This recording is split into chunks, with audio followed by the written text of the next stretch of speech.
अस्सलाम वालेकुम। आज की इस वीडियो में हम सीखेंगे कि हम अपने टेबल टैग में जो हमारे दूसरे टैग्स हैं, जिस तरह से T H tag, T head tag, T foot tag और टी बॉडी टैग, इनका काम क्या है। तो टी एच का फुल फॉर्म है टेबल हेडिंग, ठीक है। टी हेड का फुल फॉर्म है टेबल हेड। टी फुट का फुल फॉर्म है table foot. T body table body, T for table, okay. तो इनका काम क्या है वो आज की इस वीडियो में सीखेंगे। इसके पहले हमने जो वीडियोस बनाई थी उसमें हमने टेबल के बारे में, उनके रोज़ और कॉलम्स के बारे में डीपली डिस्कस किया था। तो उनको हम इस वीडियो में डिस्कस नहीं करेंगे क्योंकि हम उनको पिछली वीडियोस में डिस्कस करके आए हैं। इस वीडियो में सिर्फ टी एच, टी है, टी फुट और टी बॉडी का काम क्या है देखें। पहले है T H tag. T H tag यानी टेबल हेडिंग टैग का जो काम है वो टेबल डेटा कॉलम का काम है, ठीक है। ये देखें, हमने ये 2 बार टी एच लिखा है, इसके अलावा यहाँ टी डी देखेंगे 2 बार टी डी लिखा है।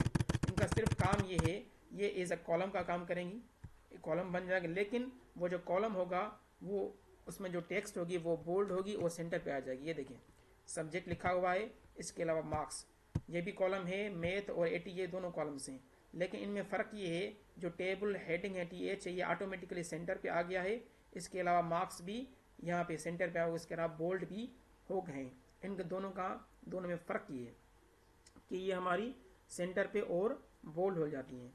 इसके अलावा हमारा जो ये देखें, टी हेड का जो हमारा काम होता है उसका काम क्या होता है देखें। टी हेड का मतलब टेबल हेड। हेड मीन्स हमेशा जो हेडिंग होती है वो ऊपर से आती है। अगर हम इसे यहाँ से डिलीट कर देते हैं, इसकी ओपनिंग टैग को, इसकी क्लोजिंग टैग को, कंट्रोल एस करके हम सेव करेंगे, अपने वेब पेज में आएंगे, इसे हम रिफ्रेश करेंगे, आप देखें कोई भी फ़र्क नहीं पड़ता, हमारी जो टेबल है वो सेम ही है। इसके अलावा हम अगर टी बॉडी हमने टैग लिखा, इसको हम डिलीट भी कर दें,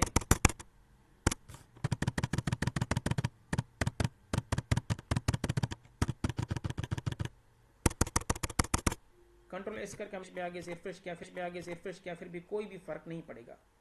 हमने इसके डिलीट किया या लिखेंगे तो सवाल ये होता है अगर हमने हमारे इसके लिखने से कोई फ़र्क नहीं पड़ता, इसके मिटाने से कोई फ़र्क नहीं पड़ता, तो हम ये एक आखिर लिख क्यों रहे हैं, इसका काम क्या है, क्या फ़ायदा इन टेक्स्ट लिखने का, टी हेड का, टी बॉडी का, टी फुट का, ठीक है। इनको हम लिखें या ना लिखें, कोई भी हमारी टेबल के आउटपुट में फ़र्क नहीं पड़ेगा, हमारी टेबल वो वैसी ही होगी, ओके।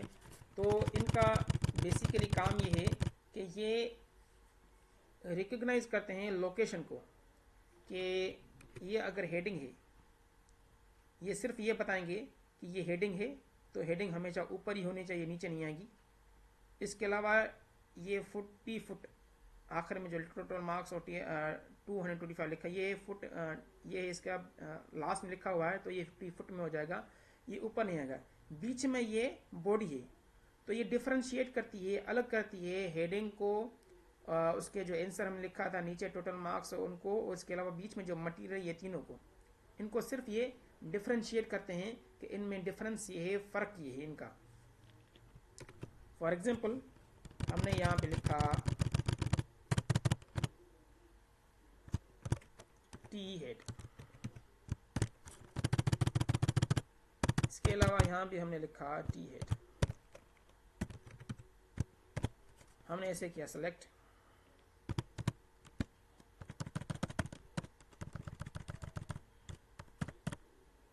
हमने इसे कंट्रोल एस करके कट किया, और हमने यहाँ पे इसे टी फुट के भी नीचे कंट्रोल वी करके हमने पेस्ट किया, कंट्रोल एस करके हमने सेव किया।